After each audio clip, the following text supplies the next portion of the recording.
ونؤمن به ونتوكل عليه ونعوذ بالله من شرور أنفسنا وسيئات أعمالنا من يهده الله فلا مضل له ومن يضلل فلا هادي له وأشهد أن لا إله إلا الله وحده لا شريك له وأشهد أن محمدا عبده ورسوله يا أيها الذين آمنوا اتقوا الله حق تقاته ولا تموتن إلا وأنتم مسلمون يا أيها الناس اتقوا ربكم الذي خلقكم من نفس واحدة وخلق منها زوجها وبث منهما رجالا كثيرا ونساء واتقوا الله الذي تساءلون به والأرحام إن الله كان عليكم رقيبا يا أيها الذين آمنوا اتقوا الله وقولوا قولا سديدا يصلح لكم أعمالكم ويغفر لكم ذنوبكم ومن يطع الله ورسوله فقد فاز فوزا عظيما أما بعد فإن أصدق الحديث كتاب الله وخير الهدي هدي محمد صلى الله عليه وسلم وشر الأمور محدثاتها وكل محدثة بدعة وكل بدعة ضلالة وكل ضلالة في النار. وعن عبد الله بن مسعود رضي الله عنه قال فأعطي رسول الله صلى الله عليه وسلم ثلاثا فأعطي الصلوات الخمس وأعطي خواتيم من سورة البقرة وغفر لمن لم يشرك بالله شيئا من أمته شيئا المقحمات. رواه مسلم. محترم حاضرین جمعہ، بزرگوں، نوجوان بھائیوں، قابل احترام خواتین اسلام، اسراء اور معراج کا واقعہ آپ کے سامنے ذکر کیا جا رہا ہے. بہت ساری باتیں کئی نکات کے شکل میں آپ کے سامنے ذکر کی جا چکی ہیں. دو نکات باقی رہ گئے تھے. ایک نقطہ تو یہ، آپ صلی اللہ علیہ وسلم کو اسراء اور معراج کے واقعے میں کون کون سی چیزیں آپ کو دی گئی. اسی طریقے سے دوسرا نقطہ یہ باقی تھا کہ آپ صلی اللہ علیہ وسلم نے اس سفر کے دوران کن کن چیزوں کا مشاہدہ کیا، آپ کو کون کون سی چیزیں دکھلائی گئیں. مسنون خطبے کے بعد صحیح مسلم کے حوالے سے ایک روایت پیش کی گئی جو اسراء کے سلسلے میں ہی ہے. عبداللہ بن مسعود رضی اللہ تعالیٰ عنہ فرماتے ہیں، ہم یہ بات جان چکے ہیں کہ اسراء اور معراج کا جو واقعہ پیش آیا، آپ صلی اللہ علیہ وسلم کو مسجد حرام سے مسجد اقصی لے جایا گیا. وہاں سے 7 آسمانوں کی سیر کرائی گئی. الگ الگ آسمانوں پر الگ الگ انبیاء سے ملاقاتیں ہوئیں، سلام و کلام ہوا، خوش آمدید کے کلمات نبی کریم صلی اللہ علیہ وسلم کے سامنے پیش کیے گئے. اسی سفر میں آپ صلی اللہ علیہ وسلم کو کچھ چیزیں دی گئی تھی. عبداللہ بن مسعود رضی اللہ تعالیٰ عنہ فرماتے ہیں، فَأُعْطِيَ رَسُولُ اللَّهِ صلی اللہ علیہ وسلم ثلاثا، کہ اسراء کے سفر میں آپ صلی اللہ علیہ وسلم کو 3 چیزیں عطا کی گئی تھی. فَأُعْطِيَ الصَّلَوَاتِ الْخَمْسِ، ایک چیز تو آپ کو نماز جو 5 وقتہ ہے، 5 وقت کی نمازیں آپ صلی اللہ علیہ وسلم کو دی گئی. نمبر 2، وَأُعْطِيَ خَوَاتِيمَ مِن سُورَةِ الْبَقَرَةِ، اور سورۃ البقرہ کی آخر کی 2 آیتیں آپ کو دی گئی تھیں. نمبر 3، آپ صلی اللہ علیہ وسلم کو یہ بات بھی دی گئی تھی، وَغُفِرَ لِمَن لَّمْ يُشْرِكْ بِاللَّهِ مِنْ أُمَّتِهِ شَيْئًا الْمُقْحِمَاتِ، کہ آپ صلی اللہ علیہ وسلم کا ہر وہ امتی جو بڑے بڑے گناہ کا ارتکاب کرے، اگر اس گناہ کا تعلق اللہ رب العالمین کے حقوق سے ہے، اللہ رب العالمین بڑے بڑے گناہوں کو اس امت کے انسانوں سے اللہ تبارک و تعالی معاف کر دے گا۔ شرط یہ ہے کہ آپ کے امت کا وہ فرد، وہ انسان جو کبیرہ گناہ میں مبتلا ہو جائے، بڑے گناہوں کا ارتکاب کرے۔ بڑے گناہوں میں ایک سب سے بڑا گناہ ہے جسے دنیا قرآن کی اصطلاح میں، نبی کی احادیث کے اصطلاح میں جس گناہ کو اور جس جرم کو اور جس پاپ کو شرک کہا جاتا ہے۔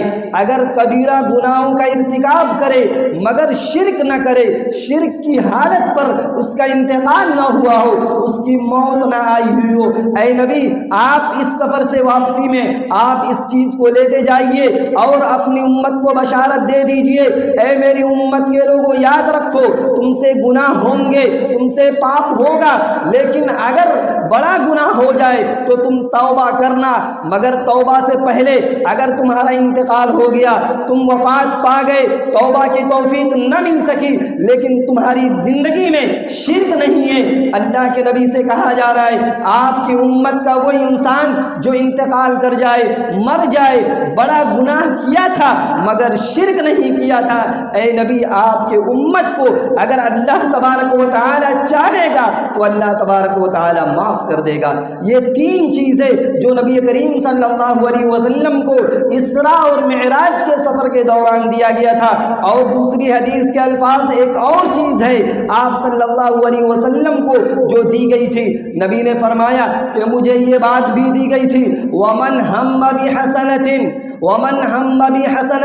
فَلَمْ يَعْمَلْهَا كُتِبَتْ لَهُ حَسَنَةٌ فَإِنْ عَمِلَهَا كُتِبَتْ لَهُ عَشْرَةٌ۔ اللہ کے نبی فرماتے ہیں میری امت کا کوئی بھی انسان، کوئی بھی فرد، کوئی بھی شخص کسی نیکی کا صرف ارادہ کر لے، کوئی نیکی کرنا چاہ رہا ہے، صرف ارادہ کیا ہے، ابھی عمل نہیں کیا ہے، اس نیکی کو انجام نہیں دیا ہے، اللہ کے نبی فرماتے ہیں میری امت کو صدق نیت کی وجہ سے، اچھے ارادے کی وجہ سے اس کو ایک نیکی کا ثواب لکھ دیا جاتا ہے۔ فَإِنْ عَمِلَهَا، اگر وہ اس نیکی کو انجام دے دیتا ہے تو اللہ کے نبی فرماتے ہیں 10 نیکیوں کے برابر اس کو ثواب دے دیا جاتا ہے۔ آگے پھر نبی فرماتے ہیں وَمَنْ هَمَّ بِسَيِّئَةٍ، اس امت کا کوئی بھی انسان اگر کسی برائی کا ارادہ کرتا ہے، غلط کام کا ارادہ کرتا ہے، صرف ارادہ کیا ہے، لم تکتب شیئا، ارادے کی وجہ سے اس کو کوئی گناہ نہیں لکھا جاتا ہے، کوئی گناہ اللہ نہیں لکھتا ہے۔ فَإِنْ عَمِلَهَا كُتِبَتْ لَهُ سَيِّئَةً وَاحِدَةً، اگر گناہ کا ارادہ کیا، گناہ کے ارادے کے مطابق اس گناہ کو انجام دے دیا، نبی فرماتے ہیں گناہ ایک کیا ہے، سزا بھی ایک ہی لکھا جائے گا۔ یہ اللہ کی فضل ہے، یہ اللہ کا مہربانی ہے، یہ اللہ کا احسان ہے جو اس امت پر اللہ تبارک و تعالی نے نبی کریم صلی اللہ علیہ وسلم کو معراج کے موقع پر یہ 4 چیزیں آپ کو عطا کی گئی تھی، اور آپ نے جاتے جاتے اپنی امت کو اس بات کا خلاصہ کر دیا تھا کہ مجھے معراج کے موقع پر کون کون سی چیزیں دی گئی تھی۔ عدد ترتیب ہم اس کو سنیں گے۔ آپ جانتے ہیں یہ باتیں ذکر کی جا چکی ہے، 7واں آسمان کا سیر کرایا جا چکا، آپ کے سامنے بیت المعمور کو لایا گیا اور وہاں پر آپ صلی اللہ علیہ وسلم کے سامنے شراب کا برتن لایا گیا، دودھ کا برتن لایا گیا، شہد کا برتن لایا گیا۔ نبی فرماتے ہیں فَأَخَذْتُ اللَّبَنَ، میں نے دودھ کو چن لیا، میں نے دودھ کا پیالہ لے لیا، برتن لے لیا۔ پھر جبریل نے کہا فطرت اللہ التی ہی الفطرہ التی انت علیہا وامتک، اے نبی آپ نے دودھ جو لیا ہے، آپ نے فطرت کا انتخاب کیا ہے، آپ نے نیچر کو چنا ہے، آپ صلی اللہ علیہ وسلم اس کے بعد فرماتے ہیں ثم فرضت علی 50 صلاۃ، پھر میرے اوپر 50 وقت کی نمازیں فرض کی گئی۔ 50 وقت کی نماز شروع میں نبی کریم صلی اللہ علیہ وسلم کو اللہ تبارک و تعالی نے دے دیا۔ اب آپ وہاں سے واپس آ رہے ہیں، نبی فرماتے ہیں فرجعت فمررت علی موسیٰ، میں وہاں سے واپس لوٹا، نماز کا تحفہ لے کر میں واپس لوٹا، راستے میں موسیٰ علیہ السلام سے ملاقات ہوتی ہے، موسیٰ علیہ السلام پوچھتے ہیں بما امرتا، آپ معراج کا سفر کر لیے، آپ کو یہ سفر کرایا جا چکا، آپ کو کس بات کا حکم دیا گیا ہے، آپ کو کیا دیا گیا ہے؟ نبی فرماتے ہیں اللہ تبارک و تعالی نے میری امت کے اوپر 50 وقت کی نمازیں فرض کی ہے۔ چنانچہ موسیٰ علیہ السلام وقت کے پیغمبر رہ چکے ہیں، وقت کے رسول رہ چکے ہیں، انہیں اپنی امت کے حوالے سے اور لوگوں کے بارے میں اچھا خاصا تجربہ تھا، کہا ان امتک لا تستطيع 50 كل صلاة، اے نبی آپ خوش مت ہوئیے، مجھے معلوم ہے، مجھے تجربہ ہے، آپ کی امت ایک دن میں 50 وقت کی نماز ادا نہیں کر سکتی ہے۔ کیوں؟ انی واللہ قد جربت الناس قبلک وعالجت بنی اسرائیل اشد المعالجہ، سنیے اللہ کی قسم مجھے معلوم ہے، لوگوں کا تجربہ ہے، لوگوں کو ہم آزما چکے ہیں، ہم لوگوں کو دیکھ چکے ہیں، آپ کی امت، آپ کے لوگ، ہم اس سے پہلے نبی اور رسول بنائے جا چکے ہیں، آپ کی امت اس کی طاقت نہیں رکھ سکتی، ہم آپ سے پہلے آ چکے ہیں، ہمیں معلوم ہے، ہمیں بنی اسرائیل کا تجربہ ہے، آپ کی امت بھی ایک دن میں 50 وقت کی نماز کو ادا نہیں کر سکتی ہے، تو کیا کروں؟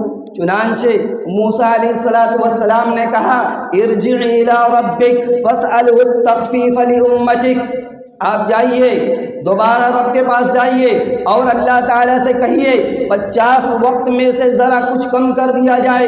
چنانچہ نبی فرماتے ہیں فرجعت فوضع عنی 10، میں واپس گیا رب العالمین کے پاس اور تخفیف کے لیے کہا، کچھ کم کرنے کے لیے کہا، اللہ تبارک و تعالیٰ نے 10 نمازیں کم کر دی۔ دوبارہ موسیٰ علیہ السلام سے ملاقات ہوتی ہے، یہی بات چیت ہوتی ہے، دوبارہ موسیٰ بھیجتے ہیں دوبارہ جائیے اور کم کر کے آئیے، ابھی بھی آپ کی امت اس کو پورا نہیں کر سکتی ہے۔ اللہ کے نبی صلی اللہ علیہ وسلم دوبارہ جاتے ہیں، 10 کم ہو جاتا ہے، پھر دوبارہ جاتے ہیں، تیسری مرتبہ جاتے ہیں، آپ صلی اللہ علیہ وسلم فرماتے ہیں 10 کم اور کرا دیا جاتا ہے، پھر اللہ کے نبی صلی اللہ علیہ وسلم کو حضرت موسیٰ علیہ السلام کہتے ہیں ابھی کام نہیں بنا ہے، آپ کی امت 20 وقت کی بھی نماز ادا نہیں کر سکتی ہے، آپ دوبارہ جائیے۔ اللہ کے نبی دوبارہ جاتے ہیں، صرف 10 باقی رہ جاتا ہے، موسیٰ علیہ السلام سے ملاقات کرتے ہیں، موسیٰ علیہ السلام کہتے ہیں ابھی اور جائیے، مجھے لوگوں کا تجربہ ہے، آپ کی امت 5 وقت کی بھی نماز ادا نہیں کر سکتی ہے۔ موسیٰ علیہ السلام کی جب یہ بات اللہ کے نبی صلی اللہ علیہ وسلم سنتے ہیں، کہتے ہیں سألت ربی حتی استحییت، اے موسیٰ علیہ السلام جتنا کم کرانا تھا، جتنا مانگنا تھا اللہ تبارک و تعالیٰ سے ہم نے کم کرا لیا، اب مجھے شرم آ رہی ہے کہ میں اللہ رب العالمین کے پاس جاؤں اور 5 وقت کی نماز بھی کم کرا کے آؤں، اب میں نہیں جا سکتا ہوں۔ چنانچہ اللہ تبارک و تعالیٰ دوبارہ نبی صلی اللہ علیہ وسلم سے کہہ دیتا ہے، آپ کو یہ پیغام دے دیا جاتا ہے لا یبدل القول لدی، اے محمد صلی اللہ علیہ وسلم میرے یہاں بات نہیں بدلی جاتی ہے۔ اللہ کا فرمان یہ تھا کہ اس امت کے اوپر 50 وقت کی نمازیں فرض کی جائیں، ابھی بھی وہی ہے، صرف تھوڑی سی شکل بدل گئی ہے۔ اے نبی ہی خمسون، آپ کی امت 5 وقت کی نماز پڑھے گی لیکن ثواب اس کو 50 وقت کی نمازوں کا ملے گا۔ ہم کتنے خوش نصیب ہیں، اور وہ لوگ جو 5 وقتہ نمازوں کی پابندی کرتے ہیں وہ کتنے خوش نصیب ہیں، 5 وقت کی نماز ادا کرتے ہیں اور بدلے کے طور پر ثواب اور اجر کے طور پر انہیں 50 وقت کی نمازوں کا ثواب ملتا ہے۔ یہ پہلا تحفہ تھا، یہ پہلا انعام تھا جو اللہ کے نبی صلی اللہ علیہ وسلم کو معراج کے موقع پر آپ صلی اللہ علیہ وسلم کو رب العالمین نے عطا کیا تھا۔ دوسری چیز کیا دی گئی تھی؟ آپ صلی اللہ علیہ وسلم کو یہ دی گئی تھی کہ سورۃ البقرہ کی آخری 2 آیات آمن الرسول سے لے کر وانصرنا علی القوم الکافرین تک، کیوں؟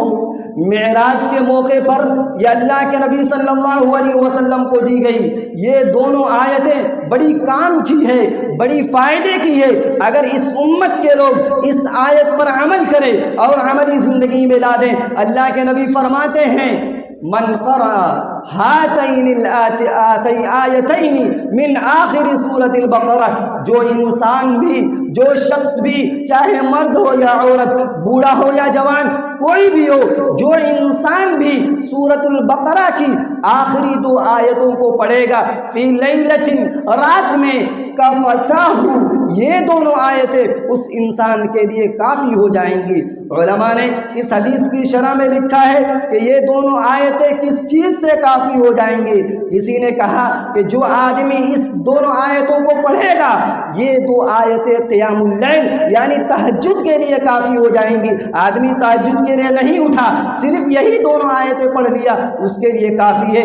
بعض شارحین حدیث نے لکھا جو آدمی نے اس دونوں آیتوں کو پڑھا، ان دونوں آیتوں کا اہتمام کیا، یہ دونوں آیتیں دشمن کے خوف سے، شیطان کے خوف سے، شیطان کی چال سے، یہ دونوں آیتیں اس کے لیے کافی ہو جائیں گی۔ بعض لوگوں نے کہا جو انسان ان دونوں آیتوں کو پڑھ کر سوئے گا اور کچھ نہیں پڑھے گا، اس کے لیے تمام اذکار سے یہ آیتیں کافی ہو جائیں گی۔ بعض لوگوں نے کہا کہ جو انسان ان دونوں آیتوں کو پڑھے گا، مال کی عزت و آبرو کی حفاظت کے لیے یہی دونوں آیتیں کافی ہو جائیں گی۔ اور یہ دونوں آیتیں عرش کے خزانے سے تعلق رکھتی ہیں، عرش کے خزانے سے تعلق رکھتی ہیں۔ نبی فرماتے ہیں مجھ سے پہلے کسی بھی نبی کو اس آیت جیسی کوئی آیت نہیں دی گئی، یہ عرش کے خزانے سے تعلق رکھتی ہے، عرش کا خزانہ ہے۔ بلکہ مسلم شریف کی روایت ہے، عبداللہ بن عباس رضی اللہ تعالیٰ عنہ فرماتے ہیں کہ یہ دونوں آیتیں نور ہے، روشنی ہے۔ عبداللہ بن عباس کہتے ہیں کہ نبی صلی اللہ علیہ وسلم ہیں، جبریل آپ صلی اللہ علیہ وسلم کے پاس بیٹھے ہوئے ہیں، سمع نقیزا، اچانک دروازہ کھلنے کی آواز سنتے ہیں۔ اللہ کے نبی آسمان کی طرف اپنی نگاہ اٹھاتے ہیں، سر اٹھاتے ہیں، دیکھتے ہیں کہ ھذا باب من السماء، یہ آسمان کا ایک دروازہ ہے، فتح اليوم لم یفتح الا قط اليوم۔ اللہ کے نبی فرماتے ہیں دیکھتے ہیں کہ ایک دروازہ ہے، آسمان کا دروازہ ہے، اور یہ وہ دروازہ ہے جو صرف آج ہی کھولا گیا ہے، اس سے پہلے نہیں کھولا گیا تھا، آج ہی کھولا گیا ہے، اس سے پہلے نہیں کھولا گیا ہے۔ پھر آگے اللہ کے نبی فرماتے ہیں ھذا ملک نزل الی الارض، دیکھتے ہیں کہ ایک فرشتہ ہے، ایک فرشتہ اترا ہوا ہے، نازل ہو رہا ہے، اور یہ وہ فرشتہ ہے جو آج سے پہلے کبھی بھی دنیا میں نہیں آیا ہے، آسمان سے نہیں آیا۔ پھر آگے اللہ کے نبی فرماتے ہیں وہ فرشتہ کہتا ہے ابشر بنورین، ابشر بنورین اوتیتہما، اے نبی آپ 2 روشنیوں کو، 2 نور کو قبول کیجئے اور اس سے آپ خوش ہو جائیے، اور آپ سے پہلے کسی بھی انسان کو یا کسی بھی نبی کو یہ 2 نور نہیں دیے گئے۔ اور اللہ کے نبی اس کی وضاحت کرتے ہیں وہ 2 نور کیا ہیں، فاتحۃ الکتاب و خواتیم سورۃ البقرہ، ایک تو فاتحۃ الکتاب یعنی سورۃ الفاتحہ ہے، اور دوسری سورۃ البقرہ کی آخری 2 آیات۔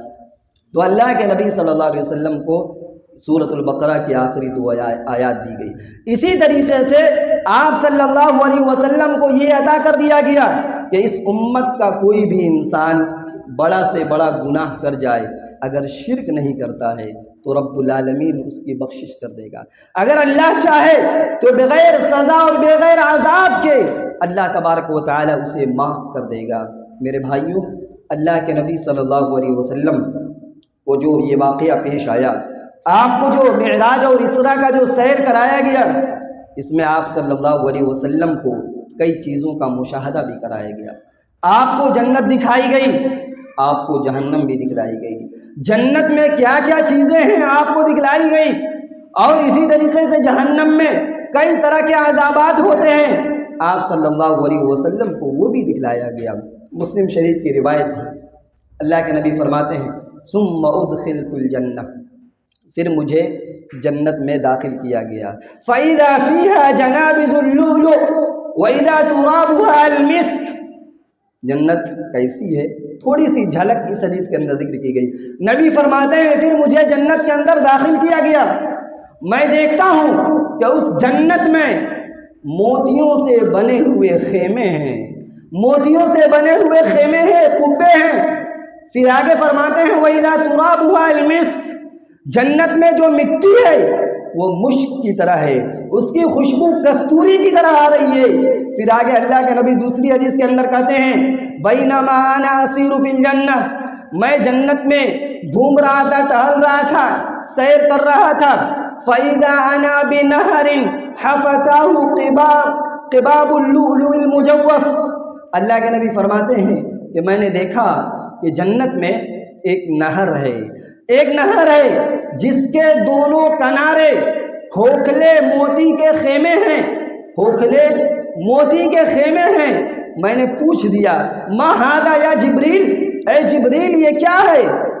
جبریل نے کہا ھذا الکوثر الذی اعطاک ربک، یہ کوثر ہے جو آپ کے رب نے آپ کو عطا کیا ہے، اور کل قیامت کے دن اس سے ہم اور آپ انشاءاللہ نبی کریم صلی اللہ علیہ وسلم کے ہاتھوں فائدہ اٹھائیں گے۔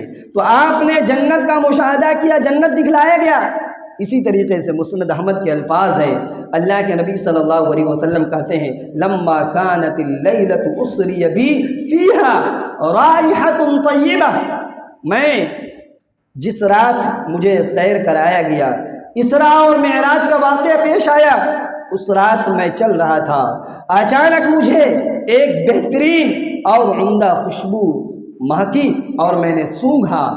اچانک میں نے کہا ما هذه الرائحة الطیبہ یا جبریل، یہ عمدہ خوشبو کہاں سے آ رہی ہے جبریل، یہ کس کی ہے؟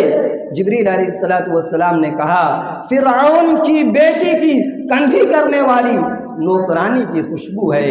اللہ کے نبی صلی اللہ علیہ وسلم نے پوچھ دیا ما شأنها، کیا بات ہے، ان کا واقعہ کیا ہے، ان کا ماجرا کیا ہے؟ اللہ کے نبی صلی اللہ علیہ وسلم کو تفصیلی واقعہ بتلایا گیا کہ اے نبی صلی اللہ علیہ وسلم سنیے، فرعون کی بیٹی کی کنگھی کرنے والی ایک نوکرانی تھی، اچانک اس کے ہاتھ سے کنگھی زمین پر گر جاتی ہے اور اس کی زبان سے بسم اللہ کے نام آتا ہے، بسم اللہ کی آواز سنتی ہے۔ فرعون کی بیٹی پوچھتی ہے ابھی میرے ابو، یعنی میرے ابو کے علاوہ کسی اور کا تو نام لے رہی ہے؟ کہا نہیں، تمہارا ابو نہیں، اللہ سے مراد ربی و رب ابیک اللہ، اس سے مراد میرا رب اور تمہارے باپ کا رب یعنی اللہ تبارک و تعالی ہے۔ فرعون کی بیٹی دھمکی دیتی ہے، کہتی ہے کہ ابو کو بتا دوں گی، کہا بتا دو، بات باپ تک پہنچتی ہے۔ فرعون کہتا ہے کہ سنو، اپنی بات سے رجوع کر لو، واپس کر لو اپنی بات اور مجھے رب مان لو۔ وہ نوکرانی کہتی ہے کہ نہیں، میں آپ کی بات نہیں مان سکتا۔ وہ ایمان والی تھی، تقویٰ تھا اس کے اندر، اللہ کا ڈر اور خوف تھا، اس نے کہا نہیں، میں آپ کی بات نہیں مان سکتی۔ چنانچہ اس کے ساتھ کیا ہوا، حدیث کے الفاظ ہے فرعون نے اس کو وہ سزا دی، اس کو اور اس کی جتنی اولاد تھی تمام کو آگ میں جلا دیا، آگ میں جلا دیا، پھینک دیا۔ بالآخر کرتے کرتے بابی اس کے ایک چھوٹے بچے اور اس کی ماں یعنی اس عورت تک پہنچ جاتی ہے، اور وہ عورت تھوڑی سی آگے پیچھے کرتی ہے، پشو پیش میں ہے کہ چھوٹا بچہ ہے، دودھ پینے والا بچہ ہے، اس کو کیسے آگ میں ڈالوں؟ چنانچہ بچہ اٹھ کر بولتا ہے، دودھ پیتا بچہ بولتا ہے یا امی اقتحمی، اے ماں اس آگ میں کود جا، کیوں؟ فإن عذاب الدنیا اہون من عذاب الآخرہ، دنیا کا عذاب آخرت کے عذاب کے مقابلے میں بہت ہلکا ہے، کود جا، چلی جا۔ چنانچہ وہ عورت آگ میں کود جاتی ہے۔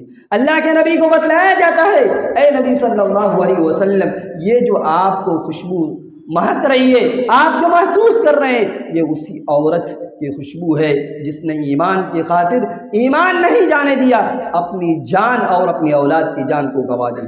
اسی طرح آپ صلی اللہ علیہ وسلم کو جہنم کی بھی سیر کرائی گئی۔ آپ فرماتے ہیں مجھے جہنم کی بھی سیر کرائی گئی، مجھے جہنم دکھلائی گئی۔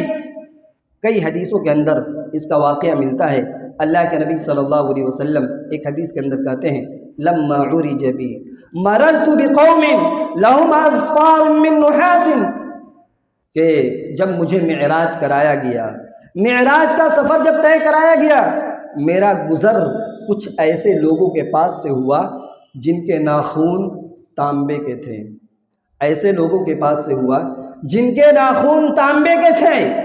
کر کیا رہے تھے؟ یخمشون وجوہہم وصدورہم، اپنے ہی ناخون سے اپنے چہرے کو اور اپنے سینے کو نوچ رہے تھے۔ نبی کو تعجب ہوا، نبی نے پوچھا ما ہؤلاء یا جبریل، اے جبریل یہ کون لوگ ہیں؟